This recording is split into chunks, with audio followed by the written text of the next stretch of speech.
सच्ची घटना सुनाऊं। राजस्थान से एक सेठ ने सुना कि हमारे मंदिर से संत जा रहे हैं जगन्नाथ जी। तो सेठ जी ने सस्ते समय पे 100 रुपया दिया उसको। ए जगन्नाथ जी को चढ़ा देना मेरा 100 रुपया। 100 रुपया बहुत होता था तब।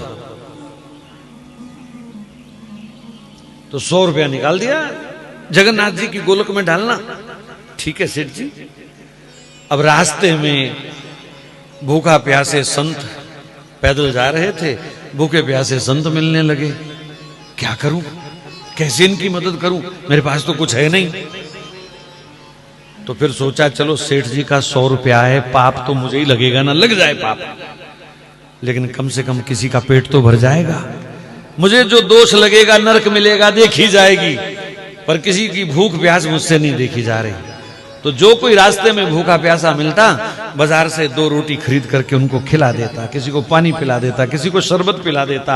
जगन्नाथ पहुंचते पहुंचते 2 रुपए बचे उस 100 में से। और जगन्नाथ जी के आगे हाथ जोड़ करके वो खड़ा हुआ और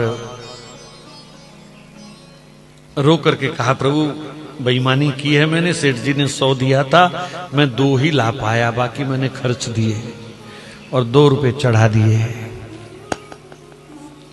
वापिस आए, प्रसाद दिया सेठ को, वो मेरा 100 रुपया चढ़ा दिया? बोले हाँ चढ़ा दिया।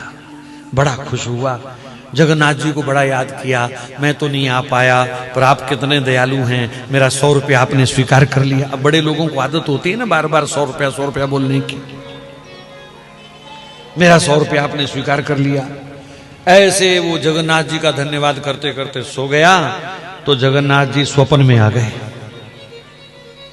स्वप्न में आ गए तो सेठ ने फिर ठाकुर जी के मुंह से सुनना चाहा, ओ महाराज आपको 100 रुपया भेजा था, मिल गया?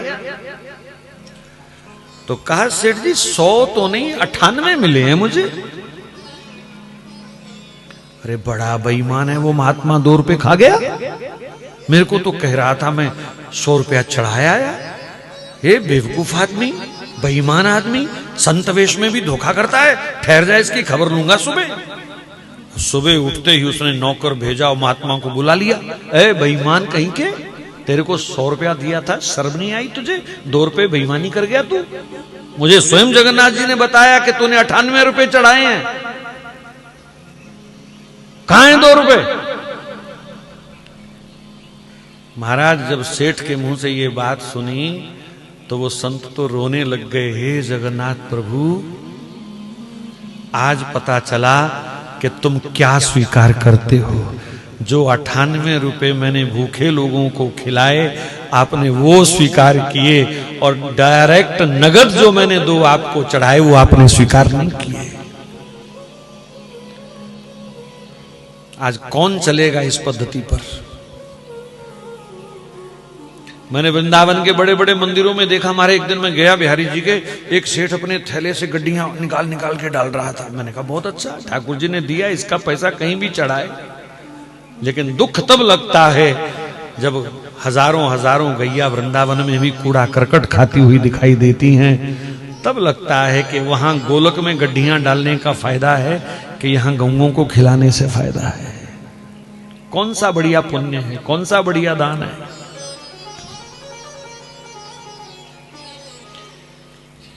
तो मैं कभी नहीं कहूंगा कि आप मंदिरों में नोट ना चढ़ाएं, पर अगर किसी जरूरतमंद को जरूरत है तो उनके मुख में देना ही ठाकुर जी स्वीकार करते हैं, ना कि ठाकुर जी की गोलक भरने में ठाकुर जी खुश होते हैं।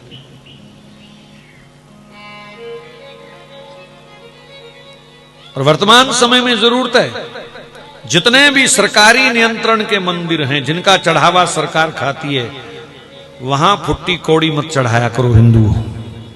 आपको कसम दे के कह रहा हूं। तिरुपति बालाजी में करोड़ों रुपए चढ़ते थे, आज भी चढ़ रहे हैं। नई सरकार ने थोड़ा सा परिवर्तन किया है जरूर, लेकिन पिछली सरकारों का यह हाल रहा कि 100 में से केवल 8 रुपए मंदिर पर खर्च होते हैं और बाकी सारे के सारे पैसे मदरसे और चर्च पर खर्च होते हैं, जहां जिहादी तैयार होते हैं, हिंदू धर्म के दुश्मन तैयार होते हैं। ये हालत है। अभी 4-5 दिन पहले कर्नाटक के मंदिरों के चढ़ावे की आपने अगर रिपोर्ट पढ़ी हो, सुनी हो, टीवी पे आई है खबर, 450 करोड़ का चढ़ावा आया, जिसमें से 335 करोड़ केवल मदरसों को और चर्च को डोनेट किया गया। हिंदुओं का पैसा मदरसों को दिया जा रहा है, और उन मदरसों को जहां राष्ट्र विरोधी, हिंदू विरोधी तत्व तैयार होते हैं, पत्थरबाज तैयार होते हैं, सिर काटने वाले तरीके सिखाए जाते हैं जहां हिंदुओं के, वहां मंदिरों का चढ़ावा दे। मतलब अपनी कब्र हम खुद खोद रहे हैं, अपनी चिता हम स्वयं तैयार कर रहे हैं। जितने भी सरकारी चढ़ावा खाने वाले मंदिर हैं, सरकार जिनका चढ़ावा खाती है, कृपया वहां पैसा ना चढ़ाएं जब तक सरकार उनके लिए अलग बोर्ड का गठन नहीं करती।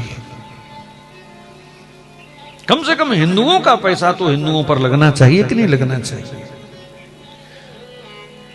अल्पसंख्यक आयोग अलग से उनको डोनेट करता है, कई खरब रुपए देता है साल के, मंदिरों का चढ़ावा वो खा रहे हैं, और फिर खा के भी देश के हक में रहें तो कोई दिक्कत नहीं, फिर भी वो देश के विरोध में हैं, सनातन के विरोध में हैं। हनुमान चालीसा पढ़ो तो वो पत्थर फेंकते हैं, रामायण पढ़ो तो वो हमारे ऊपर पत्थर मारते हैं, शोभा यात्रा निकालो तो पत्थर खाओ साथ में, और पलते भी हमारे पैसे से।